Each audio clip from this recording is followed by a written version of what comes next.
The xenobiologists had warned the colony, never approach a draconian nest, never make eye contact with the young, and absolutely never, under any circumstances, touch a cub. Vadrix remembered the first humans who had tried. Their charred remains served as boundary markers now, scattered across the obsidian plains of Draken Prime. His species had evolved over millennia to protect their offspring with lethal efficiency. Trust was a weakness the universe had burned out of them long ago. Yet here he stood, massive scaled body coiled around his nest, watching a human child sleep curled between his 3 cubs. Her name was Lena Brooks. She was 7 standard years old, and she had done the impossible. It had started 3 weeks ago when the human colony's life support systems failed. Vadrix had watched from the volcanic ridges as the soft-skinned aliens scrambled to evacuate. Most made it to the emergency shuttles. Some didn't. In the chaos, one child had wandered into the wilderness, following what she later called the pretty flying lights, bioluminescent insects that the Draconians used to mark their territorial boundaries. Vadrix had found her at dusk, standing at the edge of his nesting ground with dirt on her face and wonder in her eyes. His first instinct was to eliminate the threat.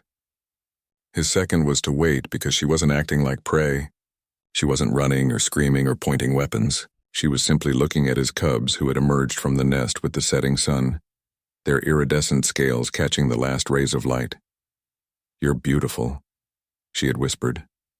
The cubs had frozen. Vadrix had frozen. In 3,000 years of recorded draconian history, no alien species had ever called their young beautiful.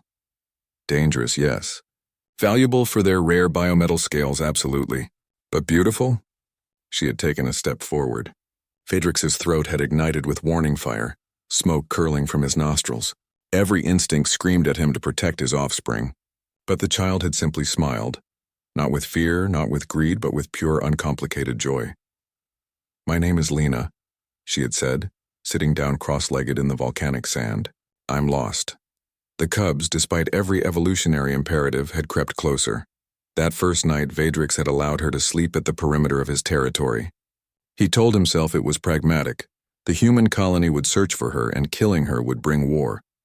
But the truth was something else entirely. She had sung to herself before falling asleep, a soft melody that reminded him of the wind songs his own mother had hummed over his egg. The next morning, she had shared her meager rations with the cubs. This was incomprehensible. Humans were competitors, another species vying for resources on a harsh world. Yet here was one, freely giving away food to creatures that could, and by all logic should, tear her apart. The cubs had accepted her offering.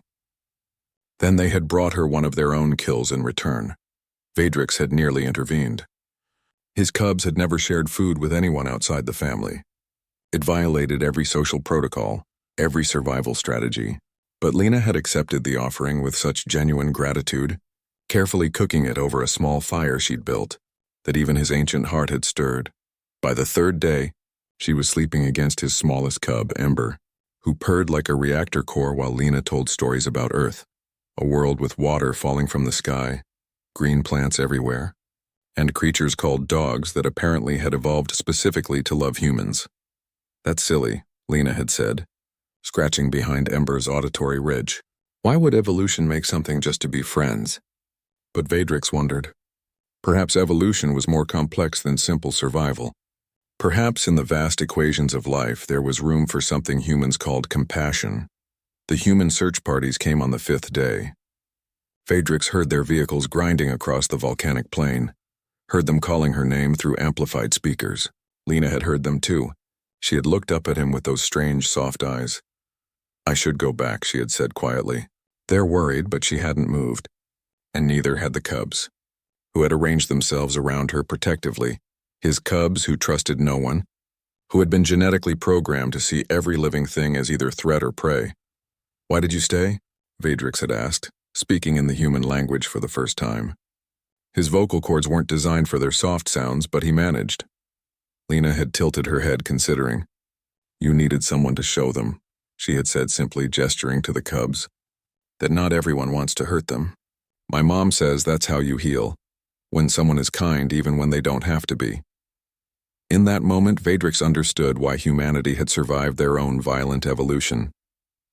They had somehow weaponized trust itself, turning it into a tool that could bridge even the widest evolutionary gulfs. Now, 3 weeks later, Lena's mother had joined the colony's xenobiological team. Regular visits had been established. The cubs played with human children under careful supervision. And Vadrix found himself part of something the humans called a cultural exchange program. The other draconian nests had been skeptical at first. But when they saw the cubs healthy, happy, and unharmed, some had begun to reconsider. Perhaps the universe didn't have to be an endless competition. Perhaps there was another way. Lena stirred in the nest, murmuring something in her sleep. Ember adjusted slightly, ensuring she stayed warm as the temperature dropped. Vadrix watched them, these impossible creatures who had rewritten the rules he'd thought were carved in stone.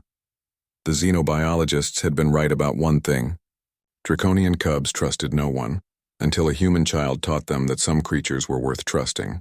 And in doing so, she had taught an ancient dragon that the universe still had room for miracles, small ones, with dirt on their faces and songs in their hearts.